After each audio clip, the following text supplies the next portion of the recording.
إن الحمد لله نحمده ونستعينه ونستغفره ونعوذ بالله من شرور أنفسنا وسيئات أعمالنا من يهده الله فلا مضل له ومن يضلل فلا هادي له أشهد أن لا إله إلا الله وحده لا شريك له وأشهد أن سيدنا ونبينا محمدا عبده ورسوله لا نبي بعده اللهم صل وسلم على نبينا محمد وعلى آله وصحبه ومن تبعهم بإحسان إلى يوم القيامة أما بعد فيا أيها الحاضرون أوصيكم ونفسي بتقوى الله فقد فاز المتقون قال الله تعالى يا أيها الذين آمنوا اتقوا الله حق تقاته ولا تموتن إلا وأنتم مسلمون. Alhamdulillah, para hadirin kaum muslimin wal muslimat, pertama kali marilah senantiasa kita panjatkan puji syukur kehadirat Allah Subhanahu wa taala atas segala limpahan nikmat-Nya untuk kita semua, terutama sekali nikmat iman, Islam, sehat, afiat. Nikmat masih diberikannya kita kemudahan oleh Allah untuk menyempurnakan perintahnya pada siang hari ini, yaitu sholat zuhur berjamaah. Hadirin, ibarat makanan, sholat zuhur ini adalah nasinya, sedangkan kesibukan kita hari-hari hanya lauk pauk saja. Jadi makanan pokok setara dengan amal yang paling pokok, yaitu sholat. Alhamdulillah, Allah mudahkan semua daripada ibadah kita sholat itu secara berjamaah. Semoga senantiasa Allah memberikan taufik kepada kita dan diterima amal-amal kita. Amin ya rabbal alamin. Hadirin, amalan-amalan begitu banyak yang sehari-hari kita lakukan ataupun amalan yang sudah disyariatkan oleh Allah Subhanahu wa taala. Salat 5 waktu, puasa Ramadan, berangkat haji umrah, bayar zakat, salat tahajud, puasa sunnah, menuntut ilmu agama dan lain-lain. Dan semua amal kita itu tertunda hadirin. Jadi penting, semua amal kita itu tertunda, belum bisa kita nikmatin karena kita ada satu jagalan. Ketika nanti kita dibangkitkan dari alam kubur, ada satu jegal yang menghalangi kita untuk kita mendapatkan amal-amal itu, yaitu padang mahsyar. Di padang mahsyar kita melupakan daripada amalan kita semua hadirin. Apalagi yang tidak beramal, Pak. Apalagi yang tidak menjalankan ibadah. Yang ibadah saja nanti di padang mahsyar ketakutan. Satu amal yang bisa menjadi penentu ataupun sebagai pintu gerbang pembuka daripada amal-amal kita di akhirat, yaitu bersolawat kepada Nabi Muhammad SAW. Ini penting.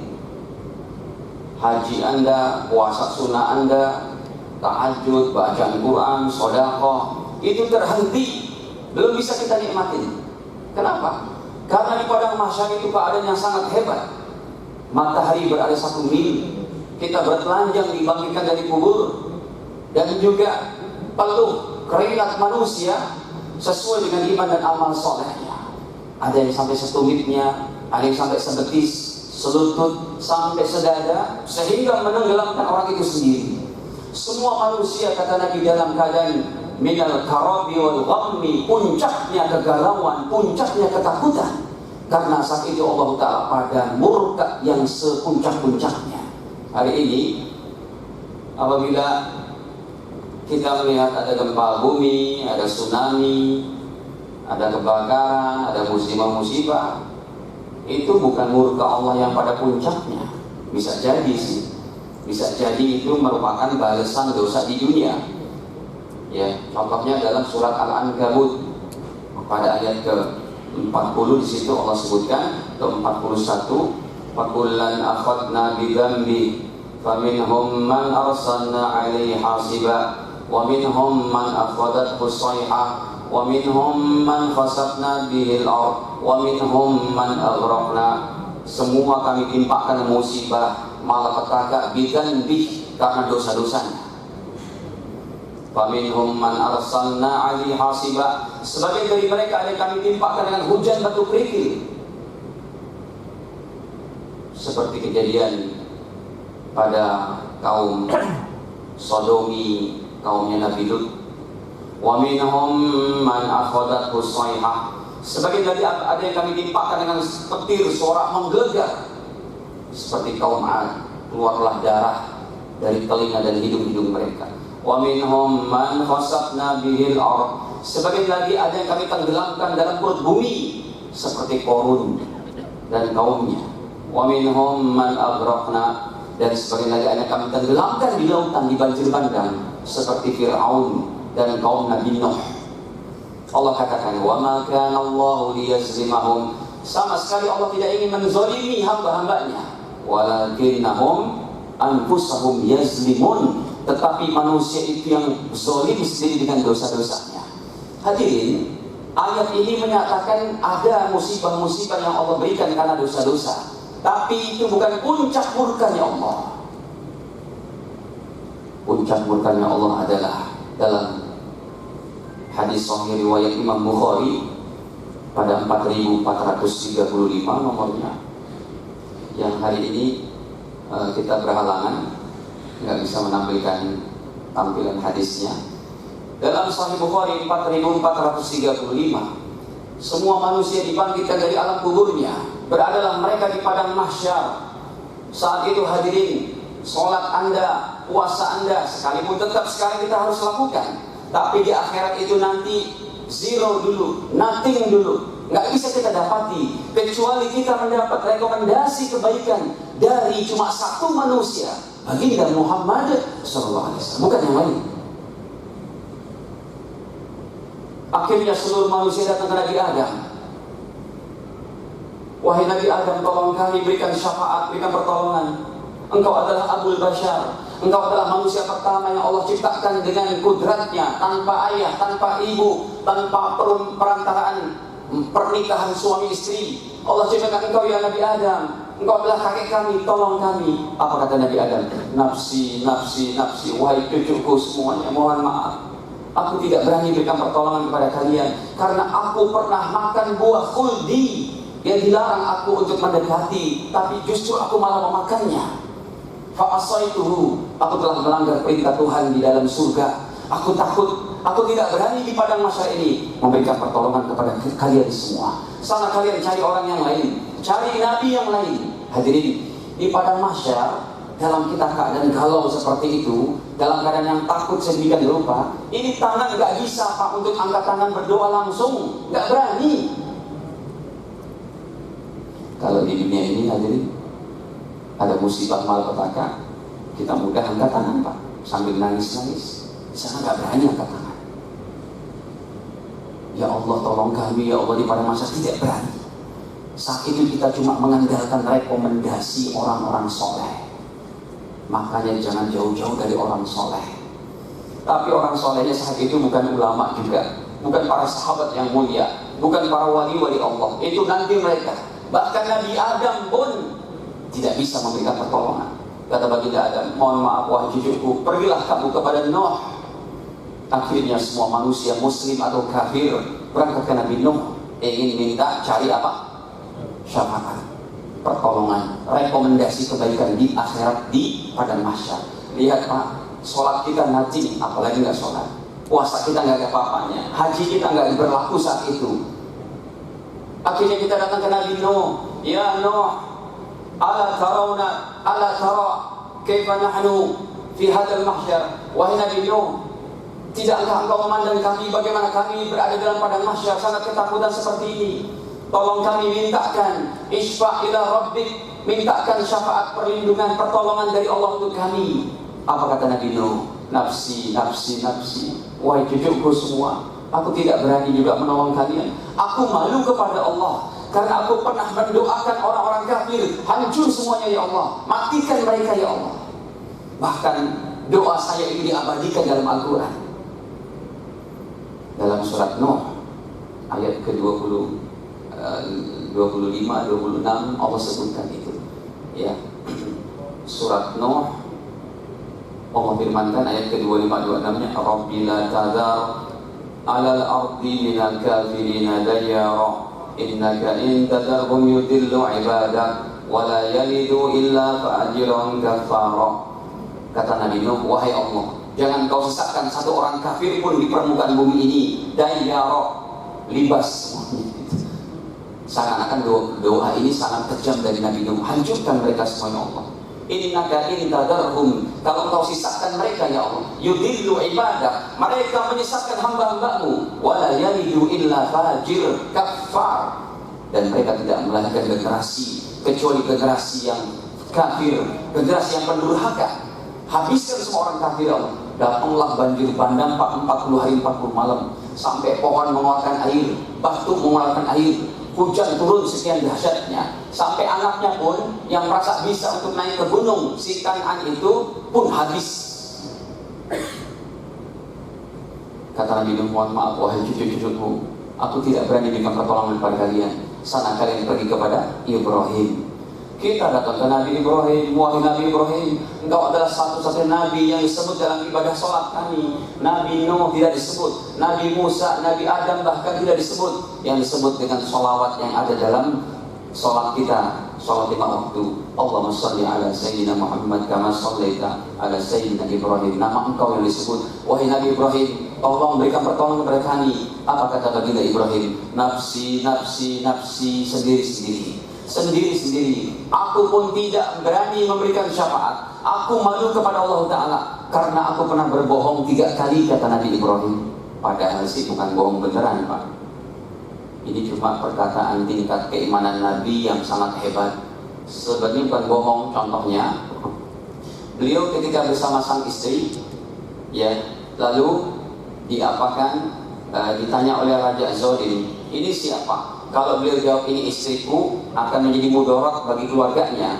Makanya beliau menjawab ketika ditanya, man hadhihi, ini siapa? Ibrahim menjawab, hadhihi ukhti, ini saudariku. Beliau tidak bilang hadhihi zawji, ini istriku, tidak bilang begitu. Tapi betul dalam arti sebenarnya istri bukan, ini adalah saudariku, yaitu saudara seiman. Tapi tetap perkataan ini bagi seorang Nabi adalah sebuah kebohongan. Kata Nabi Ibrahim, saya pernah berbohong 3 kali seumur hidupku, saya tidak berani untuk memberikan pertolongan kepada kalian. Sana kalian minta kepada Musa alaihissalam. Kita berangkat ke Nabi Musa. Nabi Musa satu-satunya Nabi yang bergelar Kalimullah, Rasul dan Nabi yang pernah diajak bicara oleh Allah. Wa yukallimullahu Musa taklima. Allah ngajak bicara sama Nabi Musa, gelarnya Kalimullah. Nabi Adam Sofiyullah, Nabi Nuh Najiyullah, Nabi Ibrahim Khalilullah, Nabi Musa Kalimullah, Nabi Isa Ruhullah, Nabi Muhammad Rasulullah Sallallahu Alaihi Wasallam. Akhirnya kita minta ke Nabi Musa. Kata Nabi Musa, wahai kaum, wahai umat Islam, wahai manusia, bukan cuma umat Islam, orang-orang kafir juga saat itu minta, saya tidak bisa berikan pertolongan kepada kalian. Kenapa? Aku pernah ninjuk seorang Kipti Mesir, gelap, sekali tonjok mati hadirin. Karena kekuatan tenaga Nabi Musa setara dengan 4.000 laki-laki dewasa hadirin. Tonjokannya nggak sengaja Pak, nggak niat membunuh Nabi Musa tuh. Karena Nabi sudah menyerang, Nabi Musa tangkis, gelap, ternyata sekali pukul mati hadirin. Ada dalam surat Al-Qasas ayat ke-15. Fastaghathahu alladhi min syi'atihi 'ala alladhi min aduwwihi fawakazahu Musa faqada alaih. Kata Nabi Musa, ini yang saya telah membunuh seseorang, saya tidak berani memberikan pertolongan kepada kalian. Sana kalian pergi kepada Isa bin Maryam. Subhanallah hadirin, proses sangat lemah, sangat melelahkan.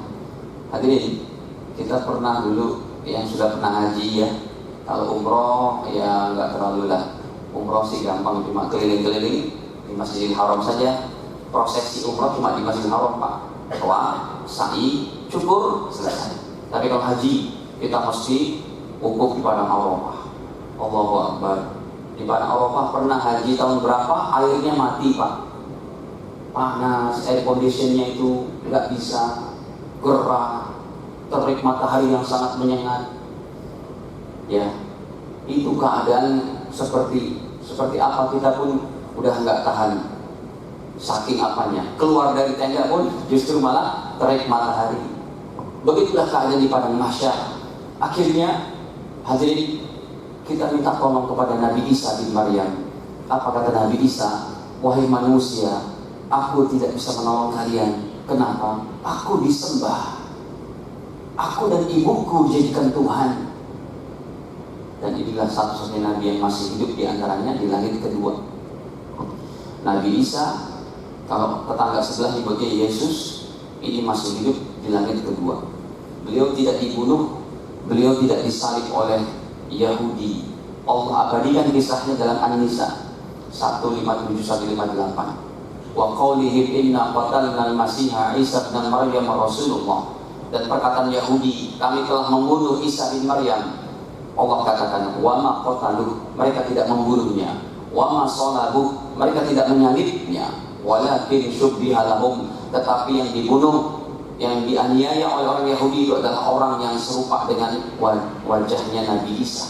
Barrafa Allah ilaih, tetapi Nabi Isa diangkat oleh Allah ke langit kedua.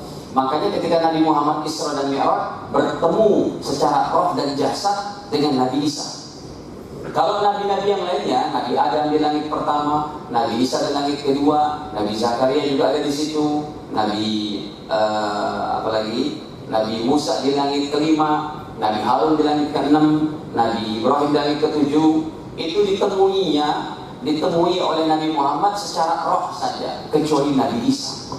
Nabi Isa berkata apa? Saya tidak bisa memberikan pertolongan kepada kalian karena aku disembah. Aku malu kepada Allah memberikan pertolongan kepada kalian. Satu saja manusia yang bisa menolong kalian, Sayyiduna Muhammadun sallallahu alaihi wasallam. Nah, hadirin, ini pentingnya kita mencintai Nabi di bulan Maulid ini. Alhamdulillah datangnya bulan Maulid, kita diingatkan untuk mencintai Nabi.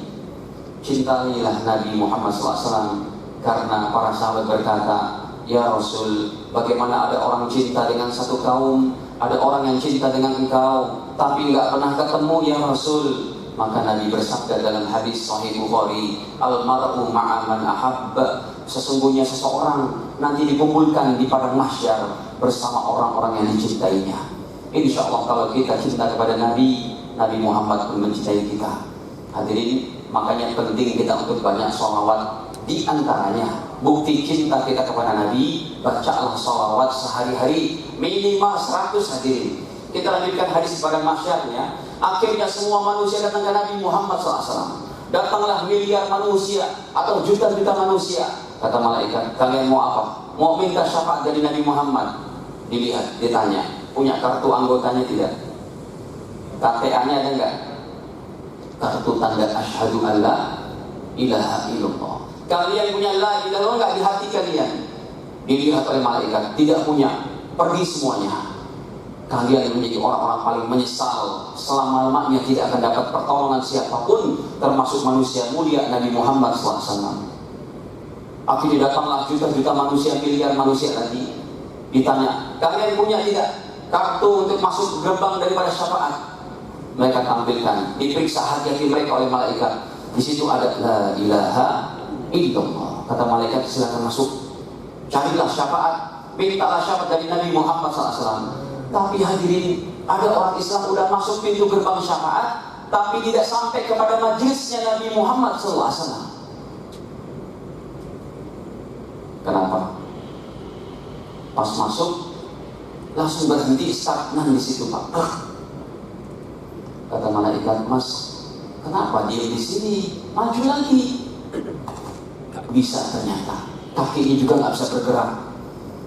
Oleh malaikat kemudian diperiksa. Kamu kenapa nggak bisa masuk lagi? Nabi Muhammad masih jauh. Memang ini sudah majelisnya, tapi Nabi Muhammad masih di sana. Sana cari syafaat dari beliau. Hadirin, diperiksa amalannya. Ternyata orang ini bersalawatnya kepada Nabi Muhammad cuma ketika sholat saja.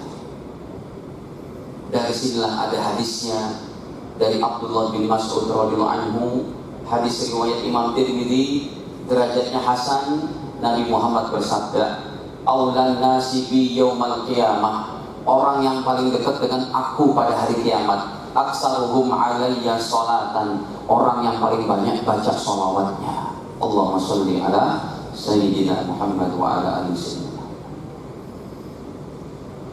Lihat hadirin, tahajud tetap kita harus lakukan, baca Quran tetap harus kita lakukan, sedekah harian tetap harus kita lakukan, sholat berjamaah tetap kita lakukan, ngaji ilmu seperti ini tetap kita lakukan, berakhlak mulia, amanah, jujur tetap kita lakukan. Tapi itu semuanya tidak membawa kedekatan kepada Nabi yang pertama kali, hadirin. Yang membawa kedekatan kita kepada Nabi pertama kali adalah bacaan sholawat yang sebanyak-banyaknya. Hadis ini hadis derajatnya sahih ataupun hasan dalam riwayat Imam Tirmidzi. Aulan nasi bi yaumal qiyamah, orang yang paling dekat dengan aku pada hari kiamat, aksaruhum alayya sholatan, yang paling banyak baca sholawatnya. Makanya guru-guru mulia kita hadirin, ulama-ulama kita sehari minimal baca sholawatnya 1000 kali, Pak. 1000 kali. Kita juga jangan kalah, hadirin. Oke, kita mulailah baca sholawat dari 100 kali. Kalau memang sholawat dalam sholat itu yang paling afdol. Allahumma sholli ala Sayyidina Muhammad wa ala ali Sayyidina Muhammad kama shallaita ala Sayyidina Ibrahim wa ala ali Sayyidina Ibrahim wa barik ala Sayyidina Muhammad wa ala ali Sayyidina Muhammad kama barakta ala Sayyidina Ibrahim wa ala Sayyidina Ibrahim fil alamin innaka Hamidum Majid. Satu kali. Kalau itu kepanjangan, bacalah sholawat yang paling pendek, hadirin. Amalkanlah sehari 100. Sallallahu ala Muhammad, sallallahu ala Muhammad, sallallahu ala Muhammad. Insya Allah kalau kita sehari baca 100, hanya menghabiskan waktu cuma 5 menit, 7 menit. Sallallahu ala Muhammad, sallallahu ala Muhammad, sallallahu ala Muhammad, sallallahu ala Muhammad. Hadirin, apa sih arti sholawat? Sholawat adalah doa umatnya untuk Nabi Muhammad SAW. Pak Ustadz, emang Nabi Muhammad perlu doa? Tidak. Beliau sudah sempurna, diberikan anugerah, kesejahteraan dan keselamatan oleh Allah. Tapi sengaja dibuat syariatnya oleh Nabi supaya umatnya masih ada hubungan batin yang tidak pernah ketemu dengan Nabi Muhammad. Detik ini masih ada hubungan batin dengan Nabi Muhammad SAW di kuburnya.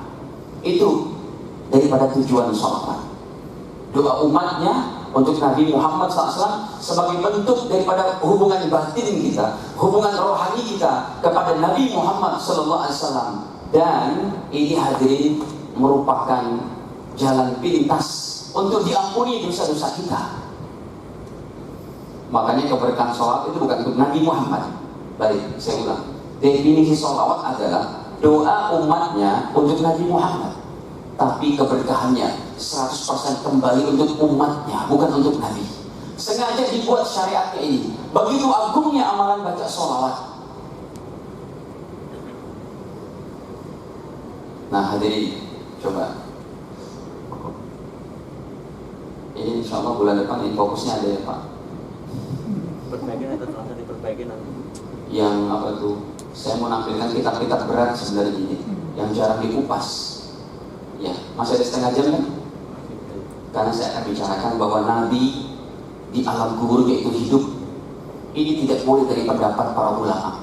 Masalah alam kubur, masalah kehidupan wali-wali Allah dan orang-orang soleh seperti para Nabi di alam kuburnya tidak boleh dari pendapat para ulama, tapi harus berdasarkan hadis. Tapi nggak apa-apa, saya hafal insya Allah. Cuma saya kalau kan kajian saya selalu mau buka kitab, saya ingin sekali apa yang kita sampaikan Anda yakin melihatnya dengan nomor hadisnya supaya dapat keberkahan dari ulama-ulama yang menulisnya. Ya, nah coba hadirin. Jadi sholawat ini adalah doa umatnya kepada Nabi. Sholawat adalah hubungan batin kita kepada Nabi Muhammad. Coba hadirin, di sebalik tembok ini Ada orang di sebalik ini. Saya mau tanya kepada Anda, siapa yang mampu melihat orang di sebalik tembok ini, Pak? Mungkin yang jenggotnya panjang, siapa? Yang udah sampai makomnya. Antum bisa lihat? Pak Haji bisa lihat? Hadirin, ada orang di sebalik tembok ini, ada yang bisa lihat? Tidak bisa, Ustaz. Pandangan ini sangat lemah. Tangan ini untuk menjawab, mentok. Untuk menjamahnya, mentok. Nggak bisa. Baik. Ada orang di sebalik tembok ini, Pak. Sekarang kita doakan. Sampai nggak? Tembus tidak? Itulah hebatnya doa. Tembus segala dimensi. Apakah lagi doa kita untuk Nabi Muhammad yang disebut dengan salawat, bahkan turun satu ayatnya, dan keberkahannya ini seperti kita melempar bola tenis. Hadirin, bola tenis ini kalau kita lempar ke tembok, belum sekuat dan sekencang lemparan kita, bola itu akan kembali secepat itu. Tapi kalau bola tenis itu kita lempar dengan lemparan yang santai, yang slow, kembalinya pun bola itu kepada kita kembali yang santai, yang slow juga. Begitulah sholawat. Makin banyak kita baca, makin banyak kembali keberkahannya kepada kita. Dan ini adalah hubungan batin umatnya kepada Nabi Muhammad SAW serta jalan pintas. Dengar nih, hadis riwayat daripada Imam Abu Dawud, Nabi bersabda, ataupun riwayat Imam Muslim lebih tinggi lagi, man shalla alayya salatan sallallahu alaihi biha asyra. Siapa yang baca salawat sekali kepada aku, yang salawat paling pendek itu Pak, sallallahu ala Muhammad, yang tadi saya katakan, salawat Jibril, itu yang paling pendek. Siapa yang baca salawat kepada aku satu kali, sallallahu alaihi biha asyra, Allah ampuni dosanya 10 kali. Coba bandingannya sekarang.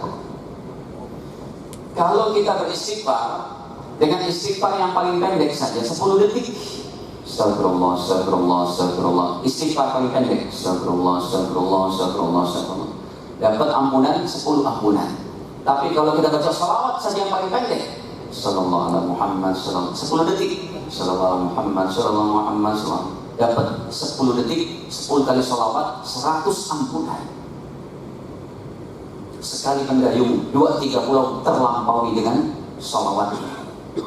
Bahkan dalam riwayat Imam Nasai, man shalla alayya mi'ata marrah, siapa yang baca salawat kepada aku 100 kali seharinya, Allah akan tunaikan hajatnya 170 untuk di akhirat, 30 untuk di dunia.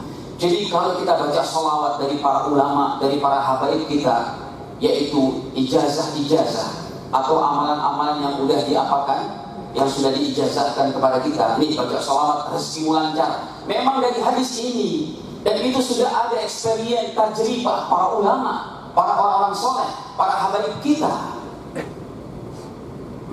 Makanya saya sedih sekali ada orang-orang hari ini menyatakan salawat nariyah itu syirik, keterlaluan sekali. Bagaimana salawat nariyah dikatakan syirik? Anda yang nggak ngerti ilmu. Itu salawat nariyah sudah diamalkan 400 tahun, karena yang membuat salawat itu adalah Syekh Ahmad At-Tazi dari Maroko pada abad ke-10 Hijriah. Sampai hari ini sudah diamalkan oleh para ulama, para habaib. Keberkahannya kelihatan. Siapa yang baca salawat nariyah sehari 10 kali aja, Allah mudahkan rezekinya dia. Ada ulama-ulama kita mengamalkan sehari 100. Lihat Pak, ulama-ulama kita bukan cinta dunia. Mobilnya mobil Alphard, rumahnya besar-besar, bagus-bagus. Itu kita nggak boleh katakan cinta dunia, tapi kita katakan itu barokah yang Allah berikan kepada mereka. Hadirin, siapa ulama yang benar, ulama yang soleh, yang peluh dalam kehidupannya? Kalau ada ulama hidup sederhana, memang dia pilih seperti itu, seperti Gus Bah. Ini kan hebat sekali, ilmunya hebat, akhlaknya baik. Beliau orang yang memilih hidupnya sederhana, pakaiannya seadanya, ya peci hitam dengan baju putih sarung, gitu kan. Tapi ilmunya segunung itu Pak. Ya, diakui oleh Dr. Profesor Quraisy Shihab bahkan, padahal nggak lulusan mana-mana, tapi beliau pilih hidup sederhana. Kita lihat Gus yang lainnya, ya berkendaraan Alphard ini itu. Kita jangan katakan cinta dunia, tapi keberkahan daripada amalan sholawat yang mereka baca. Orang yang mengatakan sholawat Nabi syirik, ini betul-betul keterlaluan hati. Dan orang ini, kaum ini memang orang-orang yang suka melemparkan fitnah, mudah menyalahkan ulama-ulama kita. Pak, jangankan kita Pak, ulama kita disalahkan. Sholawat nariyah itu keberkahannya sudah kelihatan. Anda yang tidak ngerti hadisnya, bagaimana dikatakan syirik? Ini semua adalah bertawassul dengan Nabi Muhammad SAW. Hadis derajatnya hasan ataupun sahih. Riwayat daripada Imam Tirmidzi, riwayat Imam Ibnu Abi Syaibah. Ada sahabat yang diajarkan oleh Utsman bin Hunayf, kamu kenapa? Perlu hajat? Iya, mata saya buta. Nabi sudah meninggal itu. Nih saya ajarkan doanya dari Nabi SAW. Nabi sudah meninggal. Kamu baca ini, kamu bertawassul dengan kepada Nabi Muhammad sekaligus sudah meninggal dengan keyakinan yang menunaikan hajat kita siapa? Allah. Nabi Muhammad cuma sebagai perantara saja. Bacalah doa ini. Allahumma inni as'aluka wa atawajju ilaika binabika Muhammadin nabiyyi rahmah. Ya Muhammad inni atawajjahu bika ila rabbi bi hajati an tuqdani. Kabulkan hajatku ya Allah, mata saya buta. Selesai baca, mata bisa melihat nanti. Ini hadisnya derajatnya hasan. Siapa yang mengatakan itu? Ulama-ulama papan atas yang hafal minimal 100.000 hadis. Saya tanya itu sama kelompok mereka yang suka menyalah-nyalahkan itu. Siapa ulama Anda yang hafal 100.000 hadis? Syekh Albani 10 hadis saja nggak hafal ke sana. Syekh Utsaimin oke lah 1000, tapi nggak sampai derajat daripada Al-Hafiz 100.000 hadis. Ini ulama-ulama kita yang sudah menyatakan tawassul dengan Nabi sekarang sudah meninggal cuma sebagai perantara. Hakikat yang memberikan kita yakin, yang memberikan hajat, menghilangkan mudarat siapa? Allah. Ulama yang mensahkan amal ini adalah ulama-ulama papan atas yang sudah diakui ketakwaan dan keilmuan serta amalnya. Imam Nawawi, Imam Ibnu Hajar Asqalani, Imam Ibnu Hajar Al-Haytami, Imam Sayuti, Imam Subki, Imam Syarbini, Imam Zakaria Al-Ansari, Imam Sayuti, Imam Sakhawi, Imam Izzuddin bin Abdissalam, Imam Fulan-Fulan sampai Imam Syafi'i, semuanya melakukan tawassul. Boleh, bukan syirik. Betullah kata Nabi, akan datang sekelompok anak muda pada akhir zaman yang selalu ucapannya kembali kepada Quran dan Sunnah, kembali kepada Quran dan Sunnah, tetapi imannya tidak sampai tenggorokannya. Secepat anak panah melesat keluar imannya. Kenapa keluar imannya? Mudah mengkafirkan, mensyirikkan umat Islam. Orang yang bilang kafir, dia sendiri berbalik kepadanya. Jadi sholawat nariyah ini hadirin sudah kelihatan ampuhnya. Allahumma sholli sholatan kamilatan wa sallim salaman taman ala sayyidina Muhammadin alladzi tanhallu bil uqad. Dengan sebab Nabi Muhammad, ya Allah, engkau hilangkan kesusahan dari aku. Syirik begitu Pak. Mintanya kepada siapa?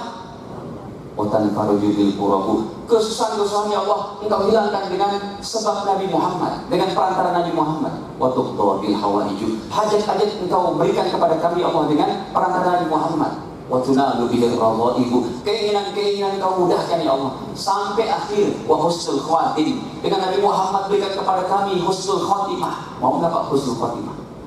Pak, kita ini dan orang Islam sebelum kita sampai zaman Nabi Muhammad meninggal dunia dengan husnul khotimah itu berkat ajaran siapa? Nabi Muhammad. Ya kan? Begitu wa yustasqal ghamamu wa husnul khawatim wa yustasqal ghamamu bi adadi kulli lamhati wa nafasin bi adadi kulli ma'lumin lam. Kan begitu. Para jemaah dirahmati Allah. Baik.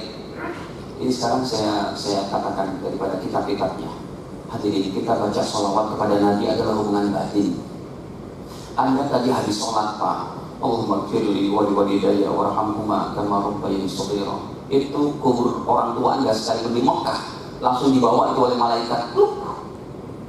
Dalam waktu secepat kilat sampai di kubur kita. Orang tua kita yang di alam kubur, mereka mengetahui dan mereka merasakan nikmatnya. Ya Allah, sejuk sekali doa dari anak-anakku di dunia masih hidup ya Allah. Apatah lagi sholawat kepada baginda. Hadis riwayat Imam Bazzar. Imam Bazzar menyatakan derajatnya sahih. Ini saya bawakan dari kitabnya Imam Ibnu Hajar Al-Haytami, ulama Masjidil Haram abad ke-9 ke-10 Hijriah. Dalam kitab beliau namanya Majma' Zawaid wa Manba'ul Fawaid, bahwa Nabi bersabda, derajatnya sahih. Kata Nabi, inna lillahi malaikatan yuballighuni an ummatis salam. Sesungguhnya Allah memiliki petugas para malaikat sayyahin yang keliling-keliling, yang mereka tugasnya menyampaikan bacaan sholawat dan salam umatku ke kuburku. Makanya para sahabat bertanya, ya Rasul, bagaimana sholawat kami disampaikan kepada engkau? waqad aramta, waqad balita. Bukankah engkau sudah menjadi tulang belulang? Bukankah engkau sudah bercampur tanah? Kata Nabi, tidak. Ini penting hadirin. Qal, Nabi bersabda, wahai sahabatku, innallaha harrama ajsadal anbiya 'alal ard.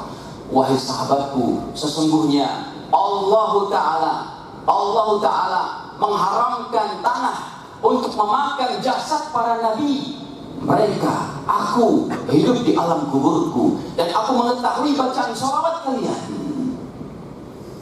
Jadi ketika kita baca sholawat, Pak, kita sudah nyetor nama dulu ke baginda sebelum kita bertemu di padang mahsyar, supaya lebih mudah dikenal oleh beliau.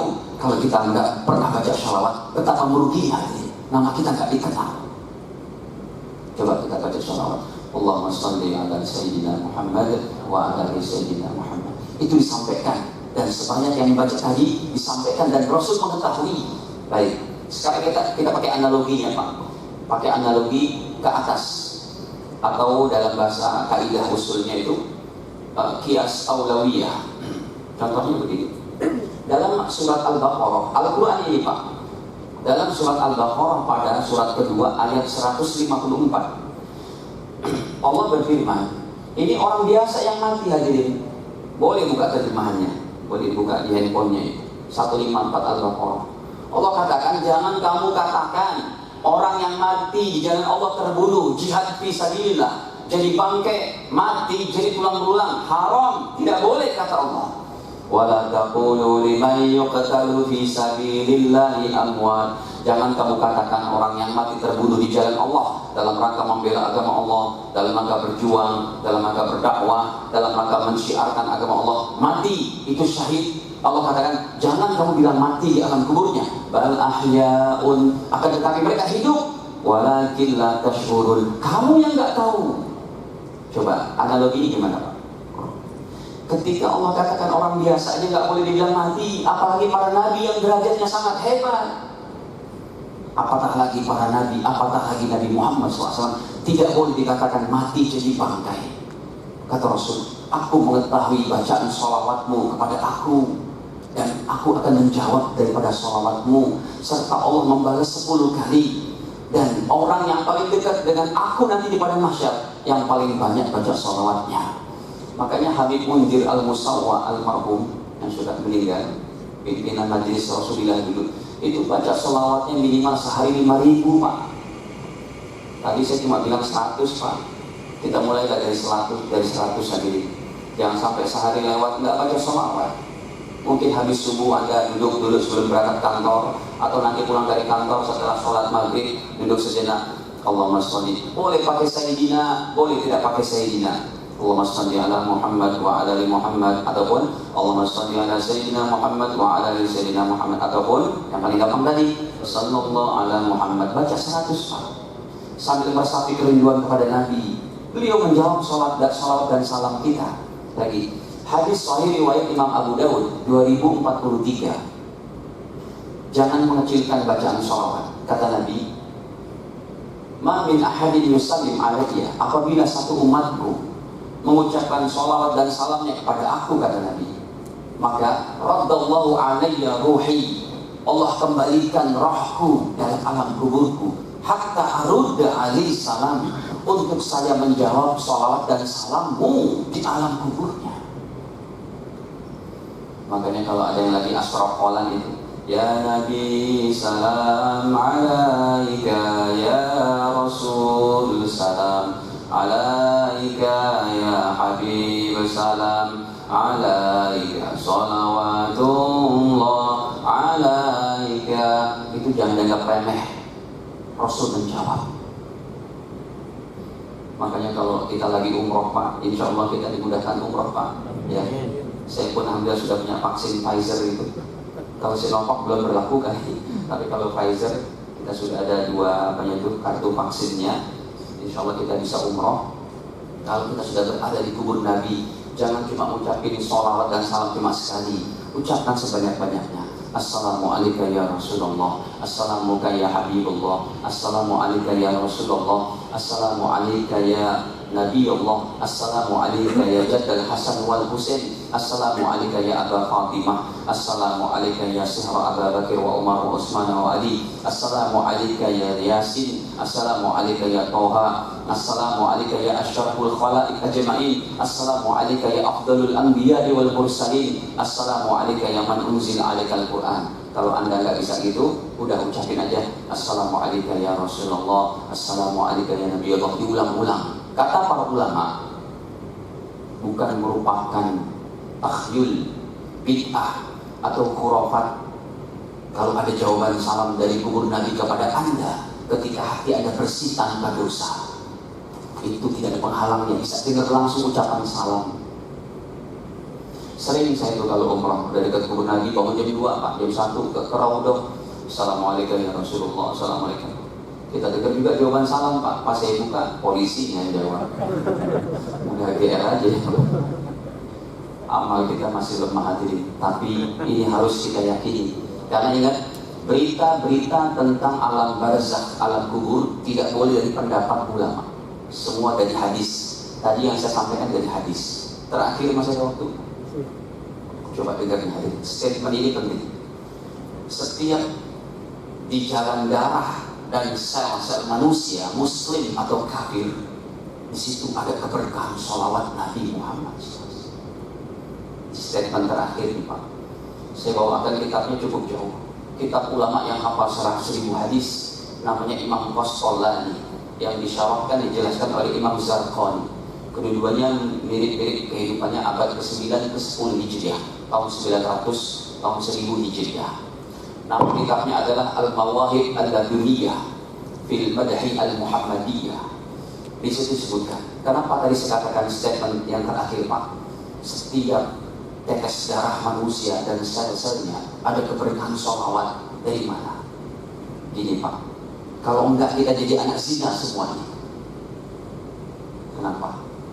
Surat An-Nisa, surat keempat ayat 1. Ya ayuhan nasu taqu rabbakum, wahai manusia, bertakwalah kalian kepada Tuhan kalian. Inna zalzala sa'ah syai'un 'azim. Ya ayuhan nasu taqu rabbakum alladzi khalaqakum min nafsin wahidah. Wahai manusia, bertakwalah kepada Allah yang telah menciptakan kalian dari jiwa yang satu. Siapa? Siapa jiwa yang satu? Orang pertama siapa? Nabi Adam. Wa khalaqa minha zawjaha. Dan Allah ciptakan dari Nabi Adam tulang rusuk sebelah kirinya Zawjah, sang istri, Bunda Hawa. Nabi Adam sekalipun diciptakan di surga, tinggal di surga dengan kemewahan makanan minumannya, tetap aja Pak yang namanya sendirian pun bengang-bengong doang kan, sendirian, kelenyat. Maka diciptakanlah Bunda Hawa. Bunda Hawa umur 30-an, Nabi Isa pun segitu, tingginya 60 hasta, 30 meteran. Akhirnya setelah Nabi Adam bangun tidur, lihat ada wanita cantik, mau main pegang aja tuh Pak. Kata malaikat, Adam, sebentar, be patient, wait a minute. Tunggu bentar, main jamah aja kamu ini. Kata Nabi Adam, 5, kenapa? Alisa khuliqat li, bukankah ini diciptakan untuk aku? Ya tapi sebentar, ente belum kasih maharnya Dan. Bahasa kita gitu.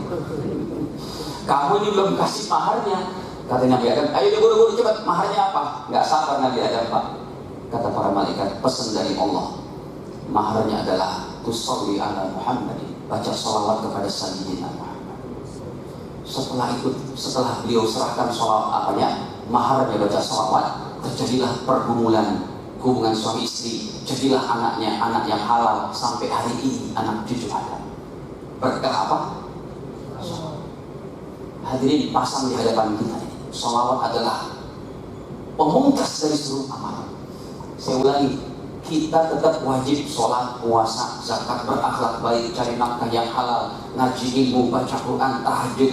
Tapi ingat, pemungkas amalan kita baca sholawat. Semua itu belum bisa kita raih pahalanya selama Nabi Muhammad belum memberikan syafaat. Nabi Muhammad akan memberikan syafaat kepada kita kalau kita ada tiketnya itu Pak. Tiketnya apa? Sholawat. Enggak apa-apa lah tiketnya Pak, yang ekonomi kelas. Berarti yang ekonomi kelas yang sehari baca sholawatnya 100 aja Pak. Kalau mau yang VIP minimal 1000. Kalau yang mau double VIP di atas 5000. Semoga Allah Ta'ala berikan kebaikan kepada kita, dimudahkan kita untuk mengamalkannya, dan juga menyampaikan kepada saudara-saudara kita yang belum bersalawat kepada Nabi Muhammad SAW. Ya, silakan. Masih ada jam sampai jam. Tadi kan yang diampuni dosanya sampai 10 ya kalau Yeah. Nah, itu dosa apa aja, misal terhadap dosa yang besar dan terhadap Iya. makan uang haram, syubhat atau riba gitu kan. Gimana Iya. itu kan? Jadi diampuni dosa 10 kali dengan sekali sholawat, semua dosa besar juga terampuni. Hanya sholawat yang kita baca 1 kali menghapus 10 dosa besar. Dibarengi kata para ulama dengan bertobat, taubat nasuha. Itu termasuk dia pernah makan riba, pernah begini begitu, dan pernah mengambil harta orang lain, asal dikembalikan. Asal kembali. Ya, diikuti cara main bertobatnya. Kalau dia ada kaitan dengan manusia, maka berikan daripada kembalian daripada harta yang pernah kita ambil, atau pernah kita menzoliminya, pernah mengumpat, pernah menggibahnya, kasih tahu, Pak, mohon maaf. Maka sholawat kita langsung bisa mengampuni dosa-dosa besar. 10 dosa besar itu dengan dibarengi apa? Bertobat. Itu kesepakatan para ulama. Termasuk berzina itu kan. Termasuk semua daripada dosa yang pernah dilakukan. Bertobat dengan tobat nasuha, jangankan itu Pak. Berzina ini tidak lebih besar dosanya dari membunuh. Membunuh ini tidak lebih besar dosanya dari syirik kepada Allah. Yang syirik aja dijamin oleh Allah ampunannya. Buka surat Ali Imran pada ayat 134, 135, ya. Ya, Allah katakan di situ, siapa yang berbuat dosa sekalipun dosa besar, aku ampuni dia. Aku tidak peduli asal apa? Illa man taba wa amana wa amila amalan sholeh, bertobat, kemudian beriman dan beramal soleh. Jadi itu dosa lebih tinggi lagi, dosa paling besar yang tidak diampuni kalau seorang mati dalam 4 macam: syirik, kafir, murtad, munafik, akidah, itu nggak diampuni. Tapi kalau dia masih hidup, orang yang pernah buat dosa 4 yang paling hebat ini tetap diampuni oleh Allah, apalagi yang dibawa-bawa itu. Begitu. Kalau ada yang pemahaman ini dosa terhadap zina itu, dia ulang-ulang, dia sholawat, terus dia ke haji, terus dia bolak-balik umroh, nah, tapi terus saja Sampai dia belum diterima taubatnya, sampai betul-betul datang hakikat taubatan nasuha. Apa syarat taubat nasuha? Ada 3, ya, yaitu pertama dia berhenti, al-yuqla' an maksiat, berhenti total. Yang kedua, al-yandam ala fi'li, menyesal. Yang ketiga penting, alla ya'uda ilaiha abada, tidak mengulangi lagi. Jadi kalau dia beramal soleh begini begitu, masih perbuatan itu dilakukan, itu namanya masih belum taubat nasuha. Sampai dapat hakikat nasuha baru diterima. Kalau dosanya hubungan kepada manusia, ditambah 1 lagi jadi 4. Apa? Ayarudda ilaihi haqqahu, kembalikan yang haknya yang kita ambil. Jadi kalau hubungan dosanya kepada Allah, maka cuma 3 saja: berhenti, menyesal, dan tidak mengulangi lagi selamanya. Kalau dosanya ada hubungan sama manusia, hablum minan nas, atau sosial interaksi gitu, maka ditambah 1 lagi: kembalikan, atau minta maaf kalau pernah ngomongin ya, termasuk. kalau orang habis zinain itu terus minta maaf yang dizinain, cara yang itu misal. Oh, kalau dia dipaksa, iya, kayak diperkosa, harus minta maaf. Tapi kalau senang sama senang, dua-duanya bertobat saja. Begitu. Kan ada tuh Pak orang yang seperti kisah siapa tuh yang di Sulawesi baru-baru ini, anak kecil yang diperkosa sama siapa, yang masalahnya ditutup sama kepolisian itu Pak. Itu kan mau dibuka lagi, Kapolri itu bilang coba dituntaskan masalah itu. Itu kan diperkosa, jadi harus minta maaf. Kalau dalam hukum Islam bukan minta maaf, kalau ketahuan harus wajib dirajam, dibunuh Sampai mati itu. sampai mati. Kalau dia sudah menikah, kalau dia belum menikah, dicambuk 80 kali. Begitu. Ya. Semoga Allah Ta'ala berikan kebaikan pada kita dan dihindarkan kita dari perbuatan-perbuatan yang tidak baik, kecil apalagi yang besarnya. Amin ya rabbal alamin, dengan barokah sholawat. Ini saja dapat saya sampaikan, kekurangan dimaafkan, dan kita tutup dengan kafaratul majelis. Subhanakallah wa bihamdika asyhadu an la ilaha illa anta astaghfiruka wa atubu ilaik. Wassalamualaikum warahmatullahi wabarakatuh.